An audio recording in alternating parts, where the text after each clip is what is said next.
Hey everyone, welcome to tonight's little vlog. Right here we're having a little campfire. This fire's been burning a while. It's been about 4 hours. It actually burned down a lot faster than I expected. These started off as massive logs. I started this fire a while ago. I split a bunch of logs that were slightly too big to fit in the fireplace, and instead of using the chainsaw to make them smaller, we had a campfire with it.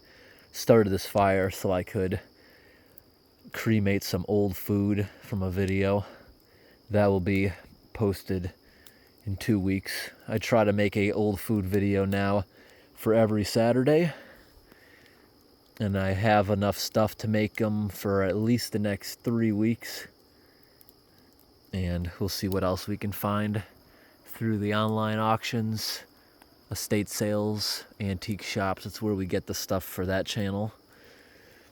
So I just came out here after letting it sit for about an hour, and it's raining and everything. It just poured out tonight. Everything's wet. No risk of starting a fire leaving this. So I'll be back out here for many hours before I even go to bed. Just coming out here every now and then with the long tongs and straightening it out. I got these tongs free a little while back.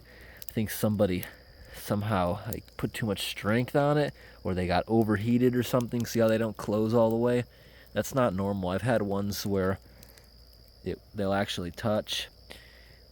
I'm looking into getting another pair of these. I don't see why they'd be that expensive. All the ones I've found on the internet that I've been looking at, they're all fancy and stuff, and they cost like a fortune, over $100. But this thing, if you look at it, it's literally just 4 pieces of metal bent into that shape, while the new ones are like fancy and thick, all that kind of stuff. They're like really decorative. But this thing is old, industrial looking, and I like it. So we'll just leave that there. This thing was almost out. I just came out here like 10 minutes ago. There was no flames. I just rearranged it because these pieces were all kind of off to the side. It started as a massive teepee right there. Got more firewood back there. You see what I've done back here? I've been kind of making the yard into this lately. If I back up and you can see how it's like inside a little dent in the right there. It wasn't always like that. Originally, this yard, this was all lawn, but I'm letting like little islands and stuff grow, like kind of like making the yard into little rooms, or making natural fences out of just letting forest grow in little small slices and stuff. Because now it's like all enclosed right here, this little sitting area. In the summer, it keeps the wind down in there too. Nice little cubby hole with the fire that I made. Have a couple more cubby holes I'm slowly working on. This one was easy to get going because I started as, this was an overgrown area, as the house hadn't been taken care of in at least 3 to 5 years when I got it. This section here had trees that were pretty substantial in the past 3 years or so since I cut them all down. Well, the ones I didn't want. See, what you're seeing here, see how the trees aren't that tall? They're maybe maximum 8 feet. This whole area where the fireplace is would have those now if I didn't trim them back and start mowing it again. I could tell this originally was part of the yard, but the whole property was neglected for a while. And I'm finally this year not tripping on them. Oh, there's one. There's one of the stumps right in here. See, I tried to cut them down really low. Yeah, there's barely any of them. Most of them were aspen, which is a tree that rots really fast. And I just step right here into the garage for a bit. I just recently mowed the lawn. Look how much sticks on there. I don't usually wear shoes in the house or anything, so that's not a big deal. I just leave them outside. I just think it's shocking the amount of grass that sticks on there. I gotta spray them off before I step in the car or anything. So for a while, I've been setting mouse traps because it's starting to get cooler out this year. Today is pretty warm, humid. The next couple nights, it's only 60s in the day, but it's basically the same at night. We're not really cooling down. Next week, it'll be more seasonable, which it'll be chilly again. Lower 40s at night, 50s in the day. But this last week, we got 3 days in the 90s. It wasn't a heat wave. They were separated by an 80-degree day, but it got warm for September. after a very, very cool summer that was like in the 60s most days. So anyways, now that it's getting cooler out, mice are starting to come closer to the building. Originally, when I bought my house, it had been abandoned, so it was also hoarders that left all their food and stuff in there. Anyways, once I cleaned it up, I plugged every hole. We haven't had a mouse found in the house in over 2 years. Although I know there was something big in the wall. I think it was a squirrel, which... Anyways, I haven't found a mouse at all. And I recently was kind of angry. I found chewed wires in a wall, which I had to replace the whole wire going to some outdoor security lights because of them. So we try to stop the mice before they have a chance to chew new ways into the house. This is a attached garage on the side of the house. And I also have in my shed more traps. The thing with these ones is you got to kind of play with it. See this right here? This little tab right here, you can move back and forth to adjust the sensitivity, which isn't always the easiest thing to do. You see, these were set with peanut butter. This one is still set, completely licked off, because it's not sensitive enough. Yes, I can toggle with that, maybe even put some lubricant on that part to make it even more slippery. And also, these things here you got to worry about. They're pretty easy to snap your finger in. I haven't done it in years. I smartened up. Once I set it, I have like a screwdriver or a stick where I slowly let off that. So if it does happen to go off, yeah. So this is not very sensitive. See that? I can move it around pretty good amount. Look at that, not doing anything. It's not very sensitive. But these mouse traps are extremely cheap. One thing I learned, get the name brand ones. Dollar Tree sells these things, well, they did a couple years ago, 4 for $1. They were so cheap, they worked, but they're basically disposable. They were so cheap that they'd go off and it would literally crack the wood in half. That's how cheap those ones were. These Victor ones can be used for quite a while, and they're very cheap, so you don't have to feel bad about throwing them out every now and then.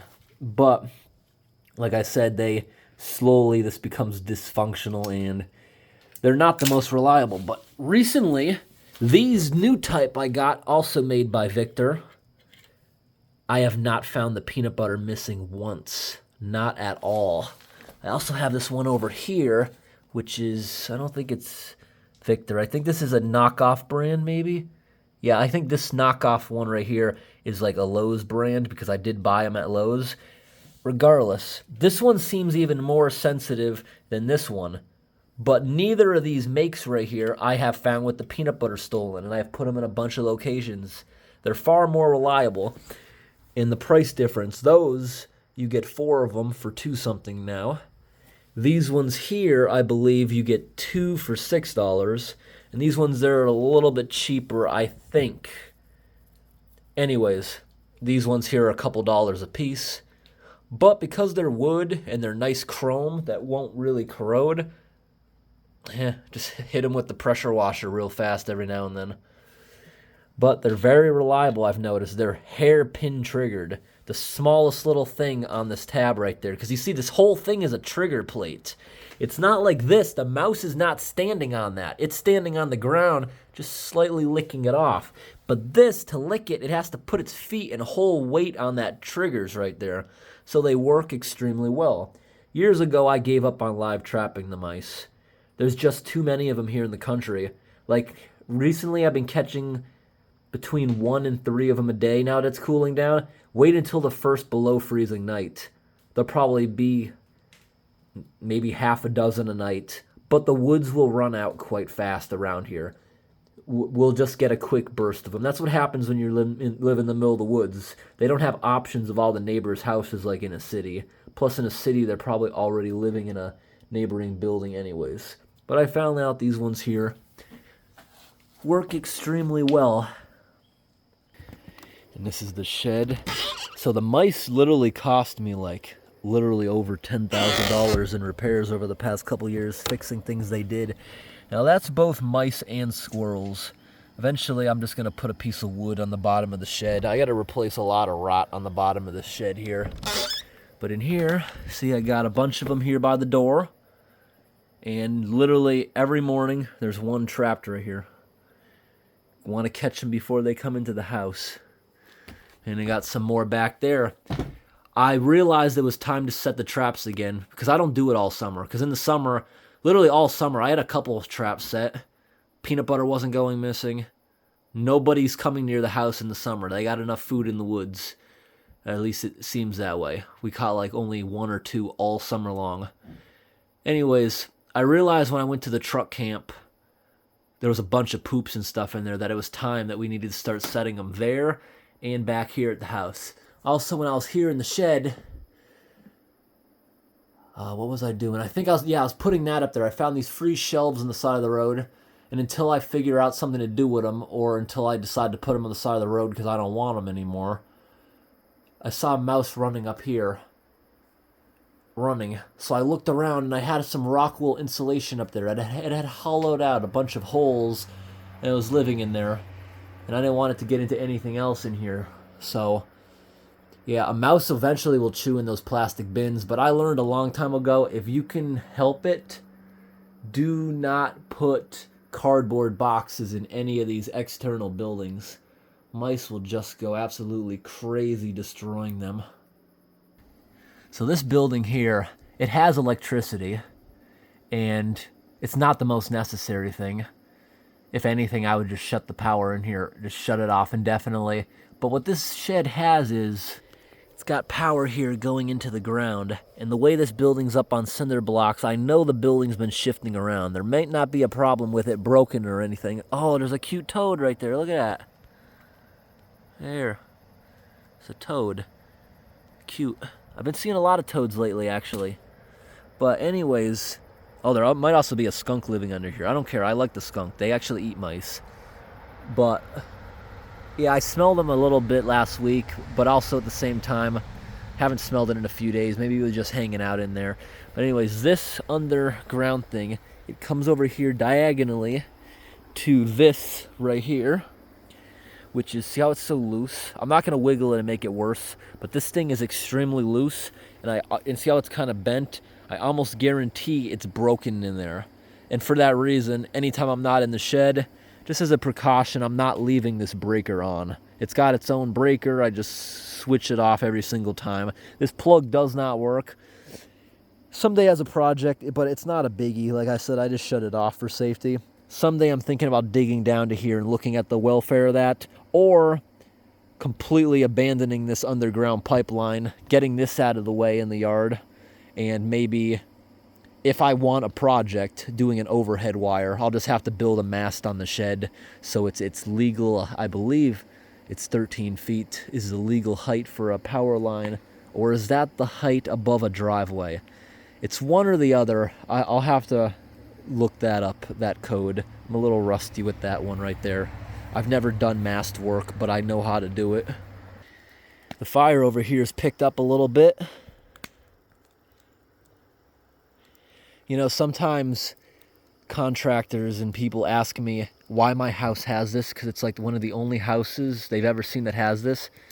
I have electrical plugs on the second floor on the outside of my house that are like 12 feet off the ground.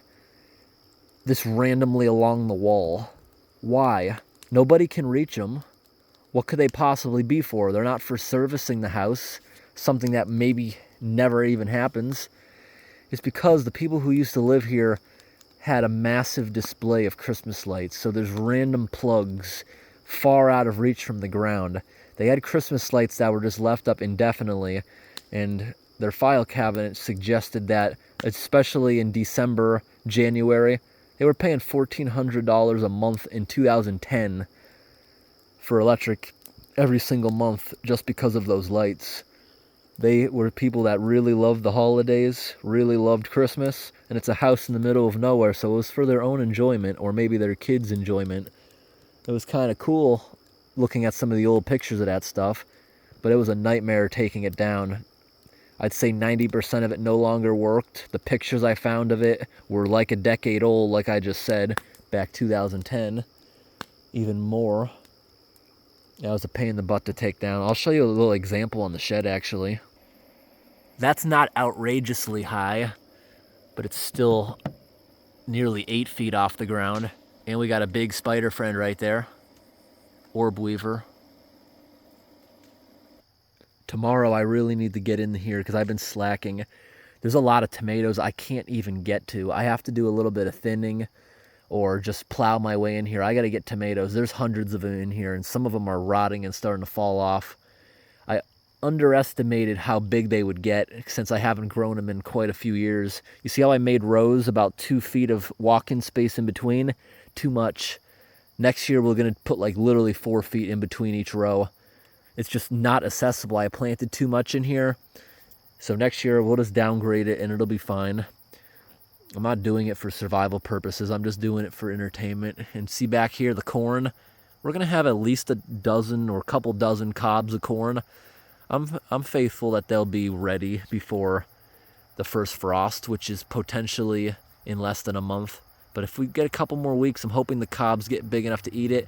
Is baby corn just cutting it off like now, or is that a special kind? Like you buy baby corn or it comes in like fried rice and things. Is that something special, or is that any corn that's small? I also learned with broccoli. See that? That's broccoli. That's overgrown.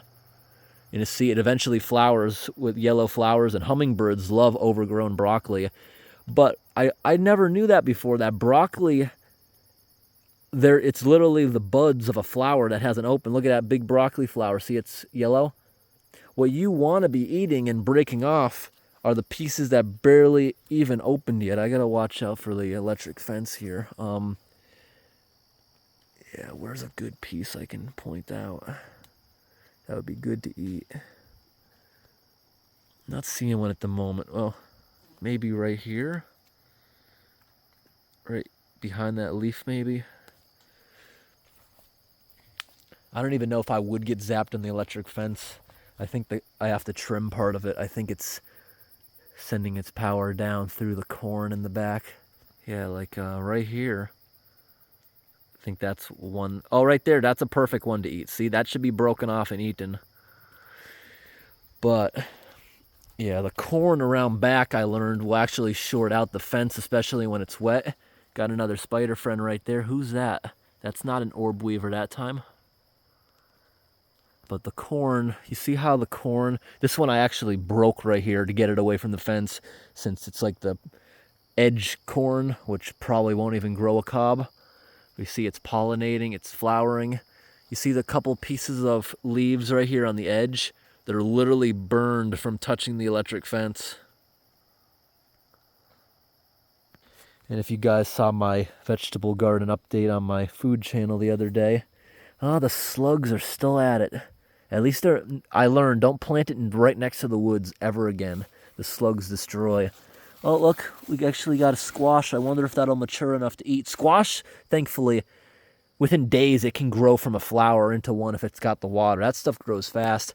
Here's my asparagus. Right here. There was a little asparagus spear I was showing the other day. Starting to grow. Where is it? But anyways, this stuff definitely won't survive the winter in this climate. Year 1. Maybe year 3, people say it's potential. I don't think it will at all. I don't know. I've never grown it before. That's in a small pot so it can go in the house. There's no ants, are there? I have to keep lighting this thing up because the ants, carpenter ants, are crazy. When I cut down that tree because it was dead, they were pouring out, biting. First time in my life ever seeing flying, biting carpenter ants. In this pot, I might not bring this one in the house. This one might just get left out here because it's kind of big. I doubt it'll survive the winter, but maybe we can make it survive the winter. Maybe we can...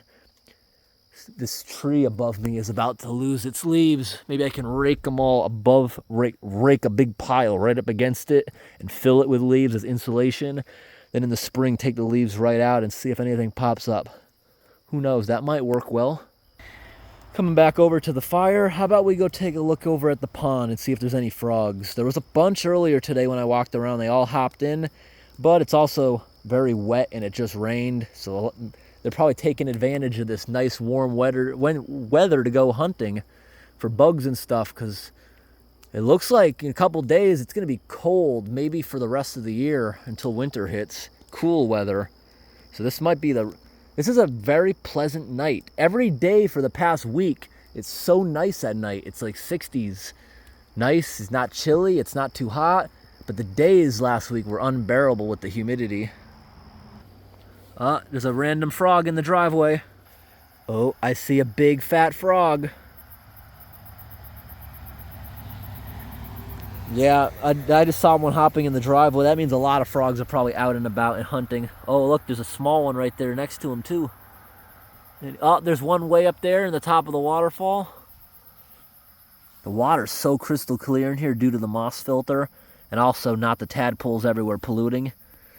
All those tadpoles are basically adults or eaten by now. There's actually still hundreds of them in the big pond that are going to have to go through and survive the... Just looking for snakes or maybe another frog under there. Oh, look at that one go. He saw a shadow or something the way he walked over. He was going towards something. He wasn't scared. Over at the big pond, I already started filming because I saw a frog going away from me. Oh, there's a big frog right there. This air compressor we're going to have to put away pretty soon as the weather starts getting cooler. There's a big one right there. A lot of times if you blind them with light, they'll just let you come right up to you because they don't know what you are. That one's huge. Oh, I don't know if he tried to hop or he tried to bite me thinking it was food.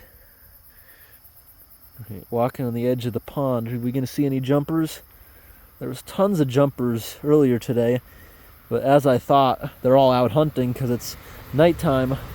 But look how clear the pond water is. You see there's a lot of tadpoles down there. And they're actually, look at that, they're eating the stuff I threw in there.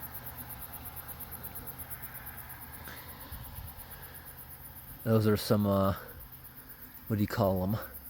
Oh, look, there's lily pads. Those are called veggie sticks. Yeah, I don't see any frogs. There's a woolly bear caterpillar right there. Oh, look at that. You guys will know what that is pretty soon. Is that another woolly bear? I can't believe I'm not seeing a single frog. Look at the flowers down there blooming in the edge of the water. I used to have cattails in this pond, but I removed them because people were probably right. Their roots are so invasive it would probably wreck the liner. You know, this past week we finally had a stretch of weather. The first time all year this pipeline from the basement finally stopped running. Oh, there's another big frog. Finally stopped running. This pipe was running water all year, which actually was good because it was flushing it, and it comes out through a culvert at the other end there, eventually hits the highway. Now there's two frogs there. I love how you see the wild strawberries, all kinds of vines and things are making their way into the water, completely hiding the edges. Over time, this grass will keep draping more and more, dropping sediment in here. That's a good thing. I want a lot of sediment to block the liner and stuff. This is a mostly shade pond anyway, so I'm not too worried about the UV and stuff destroying the liner. Not worried.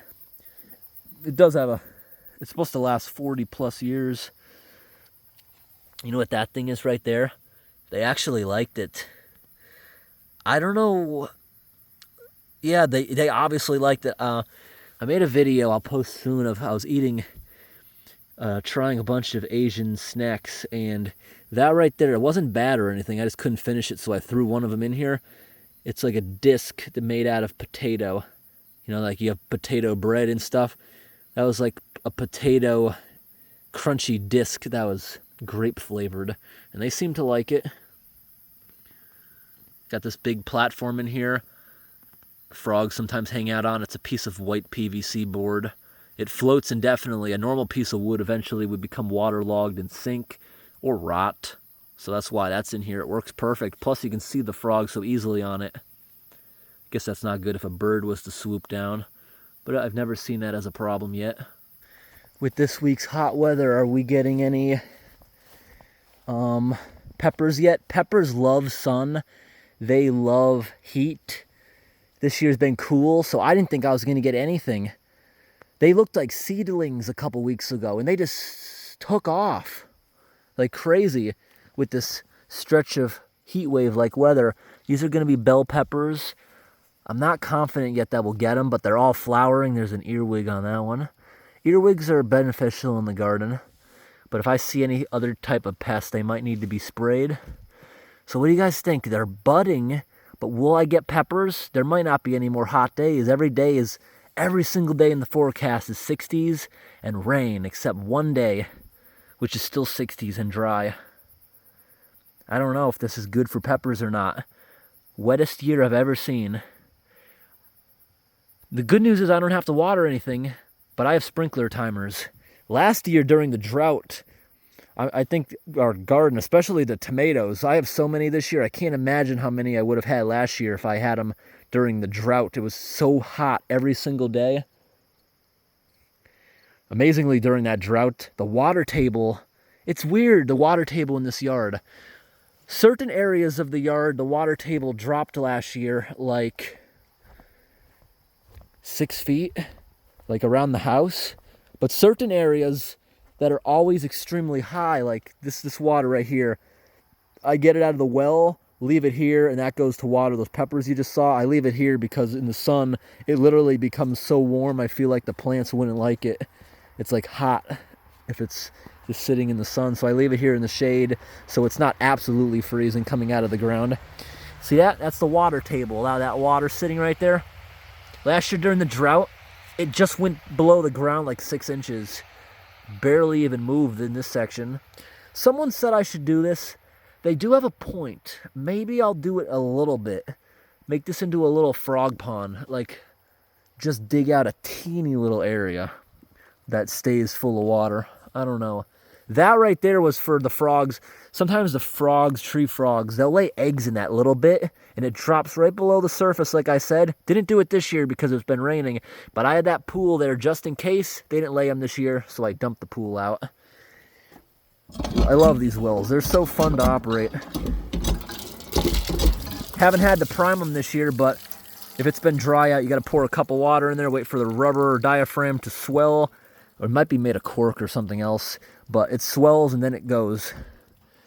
Keep in mind, if you're a prepper, you want to keep an extra gasket in there. I don't honestly have one. I have to figure out. The other well I have will be easy because it's a name brand Simmons.